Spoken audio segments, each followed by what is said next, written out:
ठीक है जी, धन्यवाद। एक सेकंड बलवान जी बोल।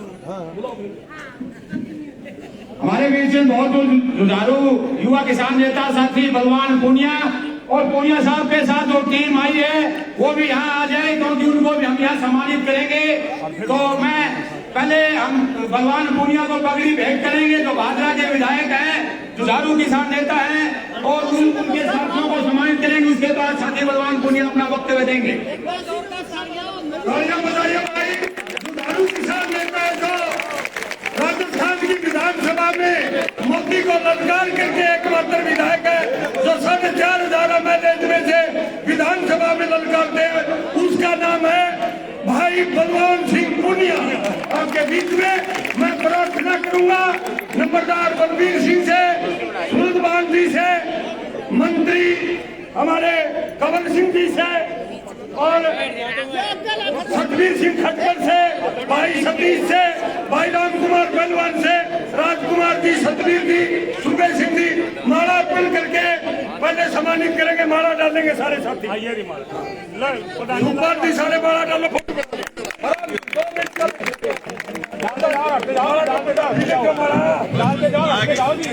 अरे सबकी तरफ से एक ने डाल दी।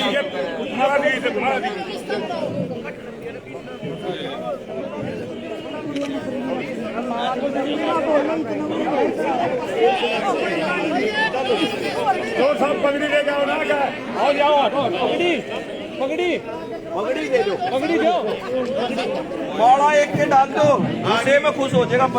एक माला दिनेशी, ओ दिनेशी माइक नीचे कितने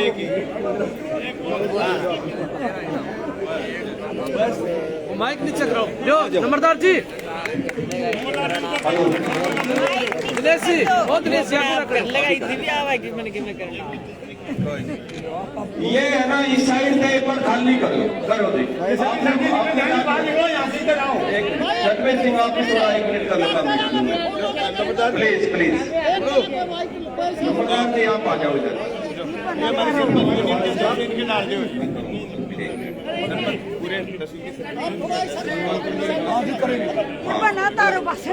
सरपंच यूनियन के अध्यक्ष हैं भादरा के, सरपंच यूनियन अध्यक्ष भादरा के, सरपंच यूनियन भादरा के अध्यक्ष बंसी जी सारण, उनका भी स्वागत कर रहे हैं नंबरदार जी। एक पंचायत समिति मेंबर है कुलदीप बेनीवाल जी पंचायत समिति मेंबर है भादरा से, उनका भी। दो बेनीवाल साहब आओ, बस ठीक ठीक। पटके और दिए पटके लाइए, पटके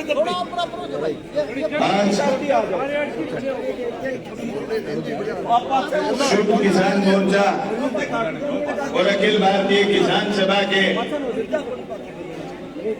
जय किसान आंदोलन के विभिन्न झंडे बैनरों के साथ किसानों के सम्मान समारोह में आज के इस कार्यक्रम के अध्यक्ष मंडल जी,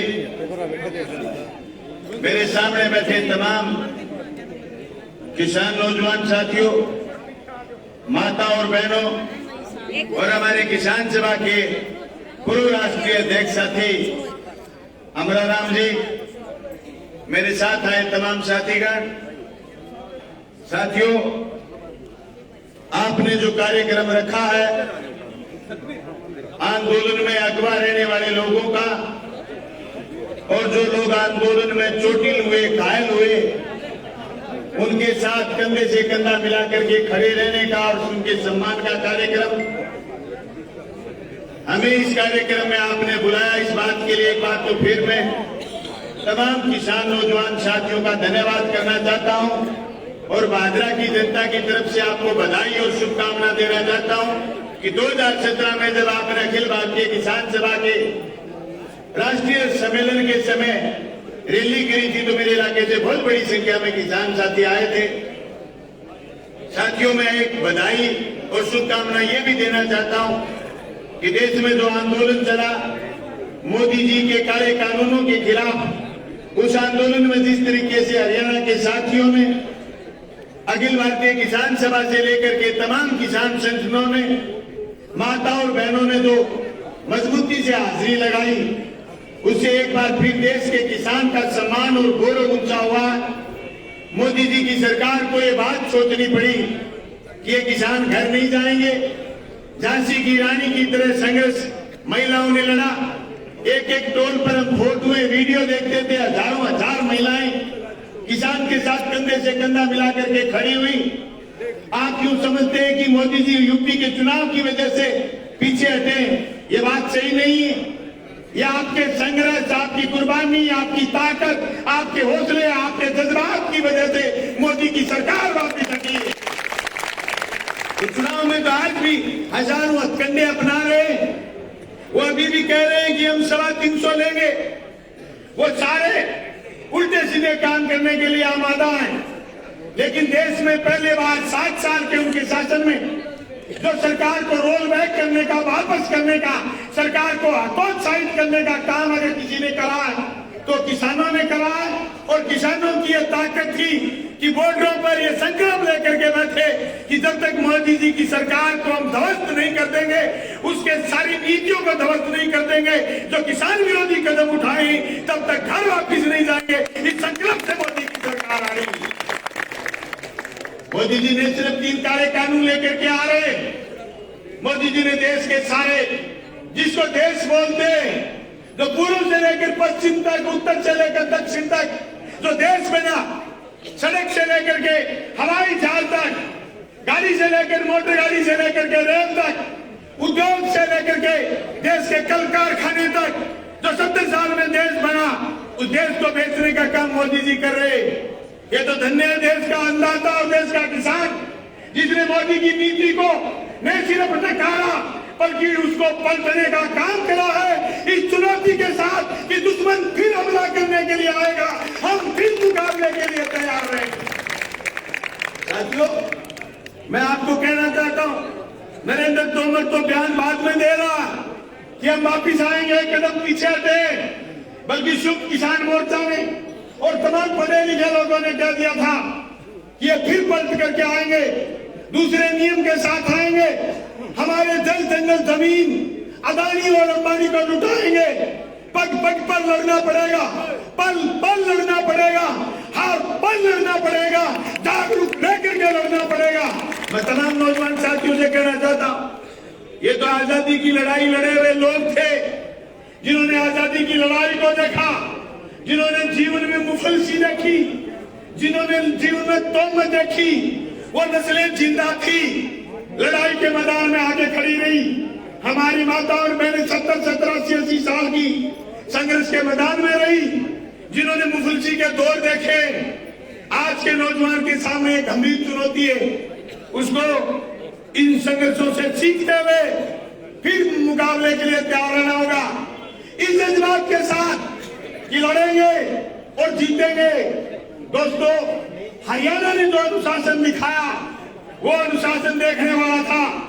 आपके यहाँ कई आंदोलन पड़े हुए, चाहे जाट आरक्षण का मसला हो, भीड़ में कोई एक आदमी घुसा, 2 पत्थर भिगवाए, लाठी चार्ज करवाए, कत्लेआम करवाए, आंदोलनों को फाइल करने का काम करा। लेकिन अब की बात जो अनुशासन आपने रखा, सबसे बड़ी जीत की वजह अनुशासन था। हर वो लड़ाई बड़ी जीतता है जिसका कमांडर आदेश करे और वो कमांडर के आदेश से चले। संयुक्त किसान मोर्चा आपका कमांडर था और आप सब मिलकर के लड़े। साथियों, मैं तो राजस्थान की विधानसभा में बागरा की जनता द्वारा भेजा हुआ हूं। मैंने शुरू में जब आपके पीपड़ी में लाठीचार्ज हुआ था, तब राजस्थान की विधानसभा में बात कही थी कि आपके काले कानून जनता नहीं मानेगी और जनता लड़ेगी, आपको कानून वापस लेने पड़ेंगे और लोग लड़क पार देंगे। ये हमने तजुर्बे से कहा।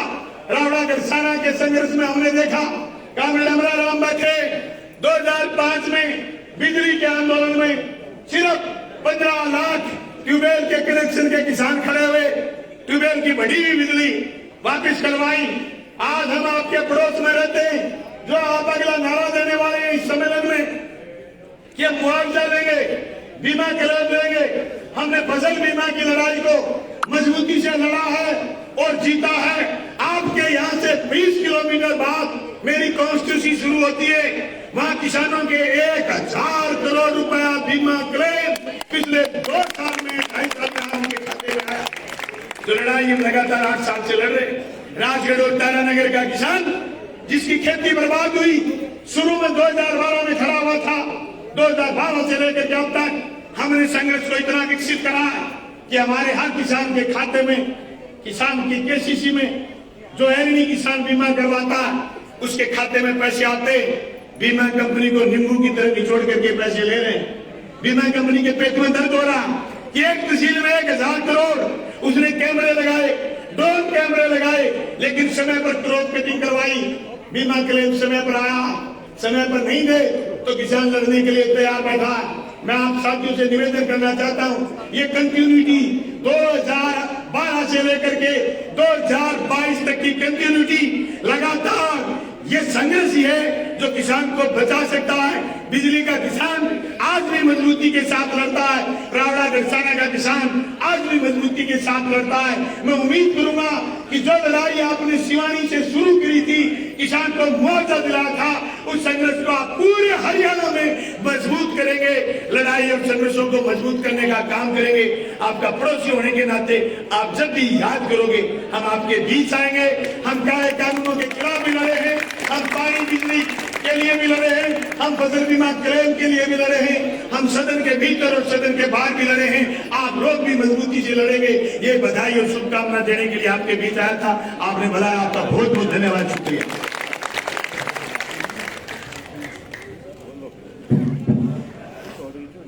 साथियों, वक्ता तो हमारे मुख्य वक्ता के तौर पर कामरेड डबराराम जी बाकी है और सम्मान आप सभी साथियों का लगभग हम सम्मान करेंगे, लेकिन कुछ साथी